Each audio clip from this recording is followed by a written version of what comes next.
thanks for joining me. I thought I'd just do a further short update on the progress with my leg, because a number of you have been kindly inquiring how things were going. As you can see, I'm at our caravan again and the weather's absolutely gorgeous today. It's actually just under 30 degrees C, which is a bit hot for me, but it's a case of take what you can when you can with English weather, so I'm not complaining. I'm slowly becoming more mobile, and the weekly physio sessions are moving me on at a steady pace. Most of the time I'm moving around with the aid of my two walking sticks, but as you can see here, I finally managed to start walking without using the sticks.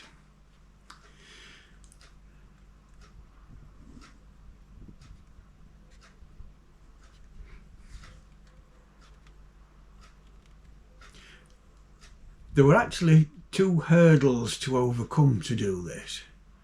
Firstly, there's the matter of pain, and it really depends on where I am in the medication cycle. I'll usually not attempt this till about half an hour after taking my painkillers, so they've had time to kick in. A bigger hurdle though was the mental side, and I'm told this is quite normal and most people will have the same problem. It's simply that your brain tells you you can't walk on a broken leg. Putting your full body weight on your bad leg just seems totally wrong, and it does feel a bit strange too, as this contraption with all its pins through your bones takes the strain. At first it feels like the whole thing's compressing a bit under the weight of your body, but I don't think there's actually very much movement there. It's more a sensation. It took me a while to get over this, but once you've done it a few times, the mental block gets overcome. It does put a lot more strain on the leg though, and it soon starts to ache. At the moment I can manage 10 or 20 steps before I need to use the sticks again, but I'm trying to slowly increase this. Being able to weight bear on your broken leg is what this frame's all about, and it's this that helps to promote new bone growth and healing the breaks. I recently had a review with the consultant where they take x-rays and have a look at what's going on inside. Now the upper break is progressing okay and there's signs of new bone growth.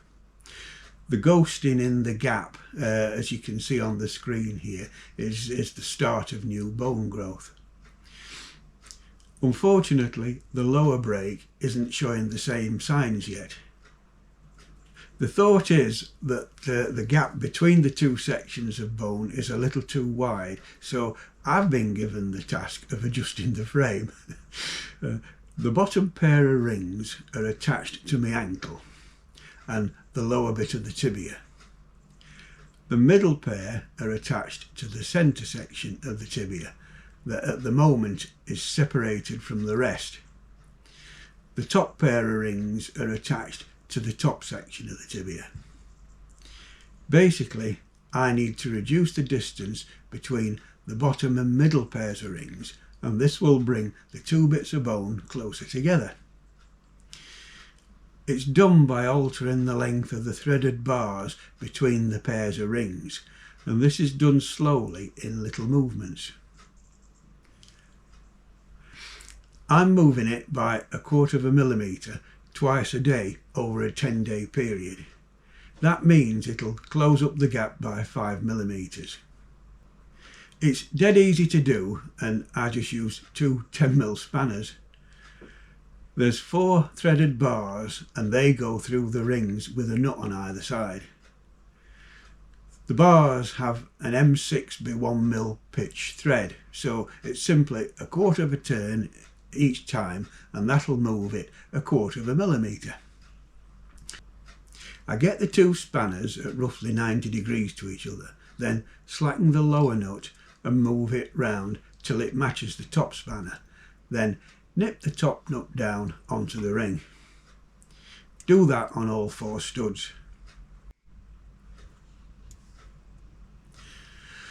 I'm back to see the consultant after 2 weeks. He'll have another x-ray taken and check it's all gone to plan, so fingers crossed.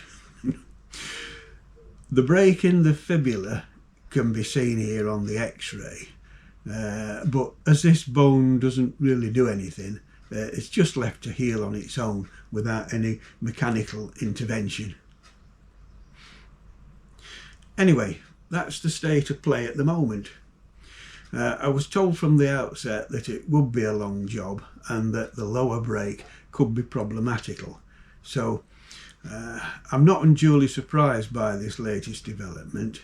So we'll just carry on with the exercises, try to lead as much of a normal life as I can and let nature do its thing.